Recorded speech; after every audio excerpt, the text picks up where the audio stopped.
आदरणीय साथियों एवं आदरणीय बहनों, प्रणाम। मैं किचन के बारे में बात करना चाहता हूँ। हमारे किचन में हर समय में कई सारी ऐसी चीज़ें मौजूद रहती हैं जो हमें कैंसर सहित कई गंभीर बीमारियों की सौगात दे सकती है और इनको तुरंत घर से बाहर निकालना चाहिए, किचन से बाहर निकालना चाहिए। ऐसी 5 चीज़ें प्रमुख रूप से है जिनके बारे में मैं बात करना चाहता हूँ। हालांकि कई फास्ट फूड, जंक फूड ऐसे हैं जिनमें एक प्रकार का सिलिसिक एसिड होता है जिससे कैंसर हो सकता है। तो मैं फास्ट फूड, जंक फूड का तो विरोध करता ही हूँ और उनको नहीं खाने के लिए, और उनको मैं कहता हूँ कि वो अभक्ष्य हैं। बहुत सारे पिज़्ज़ा, बर्गर वगैरह ये सब, उनके खिलाफ तो मैं बोलता ही हूँ और आपको समझाने की कोशिश करता हूँ, विनम्र प्रार्थना भी करता हूँ कि वो काम में मत लीजिए, अपने बच्चों का जीवन बर्बाद मत करिए, अपने बच्चों का और खुद का स्वास्थ्य बर्बाद मत करिए। लेकिन आज मैं 5 ऐसी चीज़ें बताना चाहता हूँ जो आपके घर के अंदर मौजूद रहती है। अभी तक आपने उनको किचन से निकाला नहीं है पूरी तरह। कई लोगों ने निकाला है लेकिन अभी तक पूरी तरह साफ सफाई नहीं हुई है, सभी जगह नहीं निकला है। तो मैं उन चीज़ों पर जोर देना चाहता हूँ और आपसे निवेदन करना चाहता हूँ कि इन चीज़ों को आप घर से निकालिए। और सबसे पहले एसिडिटी और पाचन की समस्या पैदा करने वाली लाल मिर्च को घर से निकालिए। लाल मिर्च सिवाय उकाले उठाने के और आपके जलन पैदा करने के अलावा कुछ नहीं करती है। क्योंकि एक ज़माना था जब लाल मिर्च की चटनी एक रोटी में लेकर के और लोग खा जाते थे और उनको कुछ नहीं होता था। कारण ये था कि उस समय में हार्ड लाइफ होती थी, कठोर जीवन होता था, श्रम युक्त जीवन होता था। लोग 3-3 किलोमीटर से पानी भर करके लाते थे, बेड़े महिलाएं, घर का चूल्हा चौका वायदा खुद करती थी। आज सोफिस्टिकेटेड लाइफ है, घर में झाड़ू पोंछा बर्तन साफ करने वाली बाइयाँ आती है। और आप लोग केवल बैठे रहते हैं। सोफिस्टिकेटेड लाइफ है तो आप खाने की आदत में बदलाव नहीं किया आपने, जीवान की स्वाद से वो लाल मिर्च का चलता रहा है, तो अब वो एसिडिटी पैदा करता है। एसिडिटी के अलावा कुछ नहीं, एसिडिटी, गैस वगैरह ये सब पैदा होकर के और फिर आपको वो होता है, प्रॉब्लम्स होती हैं और फिर आप एसिडिटी की गोली ले लेते हो। और एसिडिटी की गोली, याद रखिए, मैंने पहले भी चेताया है, कई बार चेताया, एसिडिटी की गोली यदि नियमित रूप से लेंगे तो कैंसर कभी न कभी आपका दरवाजा खटखटा सकता है या आपकी किडनियां खराब हो सकती है।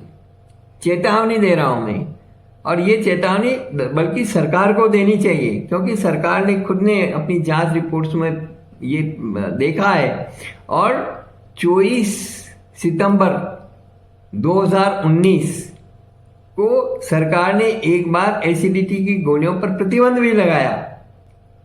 लेकिन ये फार्मा कंपनियां इतना दबाव बनाती है और सरकार, देखिए, हथियारों से और दवाइयों से, फार्मा कंपनियों से करोड़ों रुपया कमाई हो रही है।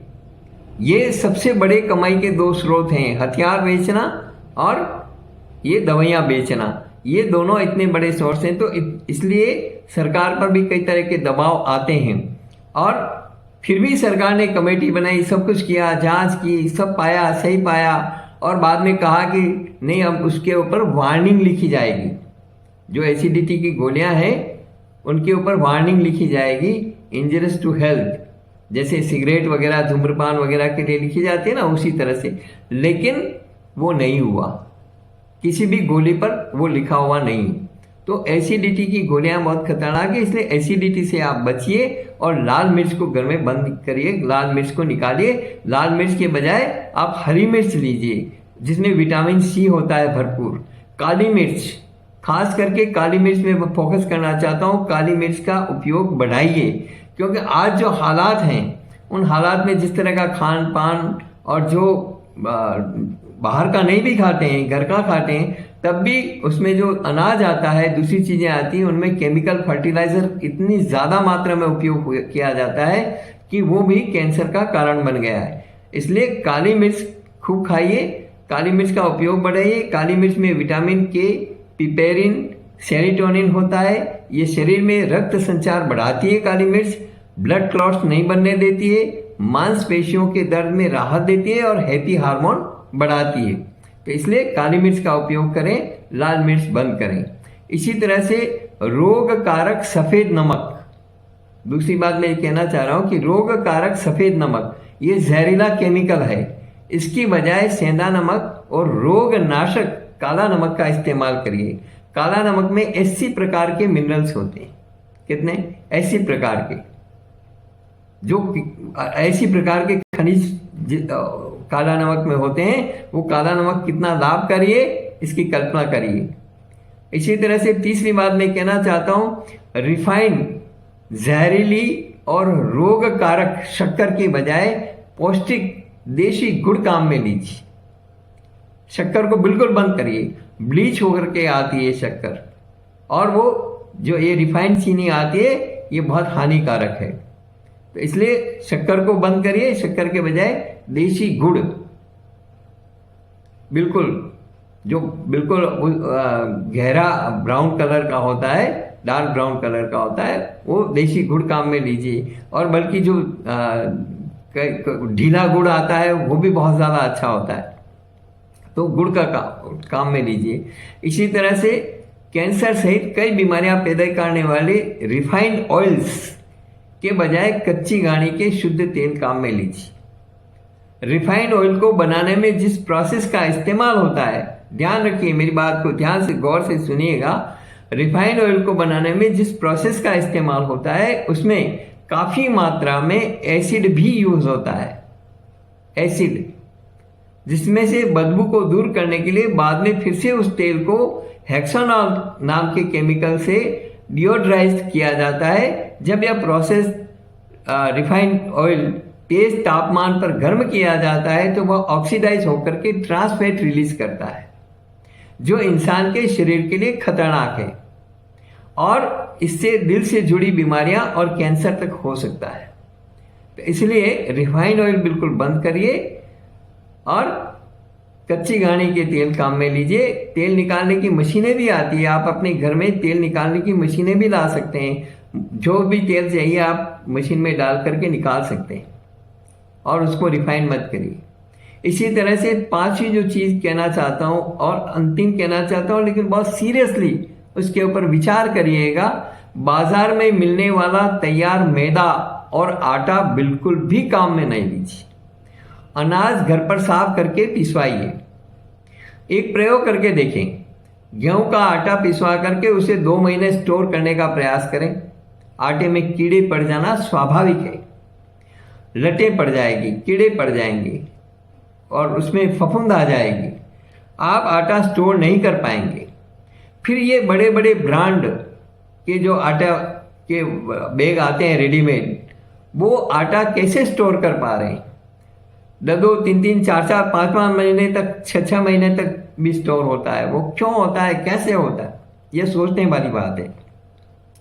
एक केमिकल है बेंजोइल पर ऑक्साइड, जिसे फ्लोर इंप्रूवर भी कहा जाता है। इसकी परमिसिबल लिमिट है 4 मिलीग्राम, लेकिन आटा बनाने वाली फर्में 400 मिलीग्राम तक मिला देती हैं। कारण क्या है? आटा खराब होने से लंबे समय तक बचा रहे, भले ही उपभोक्ता की किडनियां बर्बाद हो जाए। कोशिश कीजिए खुद सीधे गेहूं खरीद करके अपना आटा पिसवा करके खाएं। इसको बारीक कपड़े से छान करके और मैदा भी निकाल सकते हैं। कभी भी देखिए, किसी भी आटा मिल को जा करके गुपचुप रूप से जा करके देखिए चुपचाप, आपको पता लगेगा कि किस तरह के सड़े गले गेहूं भी पीसे जा रहे हैं, किस तरह के वहां धनेरिए, लटें और बहुत सारी चीजें चल रही, जीव जंतु, और वो भी पीसे जा रहे हैं। लेकिन आपको वो दिखाई नहीं देता क्योंकि वो ब्लीच होता है। ब्लीचिंग अपने आप में एक दूसरा बड़ा कारण है बीमारियों का। तो वो ब्लीचिंग प्रोसेस से होकर के आता है मैदा, तो इस कारण से आपको दिखाई नहीं देता है। इसी तरह से आटा भी काफी गड़बड़ है। तो इसलिए रेडीमेड आटों से बचें, और चाहे वो किसी भी कंपनी का हो, मैं नाम नहीं लेना चाहता, किसी भी कंपनी का हो, क्यों थोड़ा तो कष्ट उठाइए अपने शरीर के लिए, स्वास्थ्य के लिए। अरे घर में जो बाई आती है काम वाली, उसको ही 50 रुपया महीना एक्स्ट्रा दीजिए और उसी से साफ करवा लीजिए, और पिसवा करके मंगवा करके काम में लीजिए। क्यों इतना आलसी जीवन है? जितना आपका आलसी जीवन होगा उतनी आपकी बीमारियां बढ़ेगी। नियमानुसार आटे का समय ठंड के दिनों में, सर्दी के दिनों में 30 दिन तक मैक्सिमम होता है, उससे ज़्यादा टिकता नहीं है, जीव पड़ने लग जाते हैं। गर्मी के दिनों में 20 दिन का टाइम, बारिश के दिनों में 15 दिन, इससे ज़्यादा आटा नहीं रह सकता। इससे ज़्यादा आटा रखेंगे तो खराब होगा। इसलिए ताज़ा लाइए, ताज़ा खाइए और अपना पिसवा करके खाइए। कैंसर और अन्य गंभीर बीमारियों से बचना है तो अपने किचन से ये चीज़ें तुरंत बाहर निकालें। अपना और दूसरों का जीवन बचाइए, किचन थेरेपी अपनाइए, प्रकृति की ओर लौटिए, 100% रिजल्ट पाइए।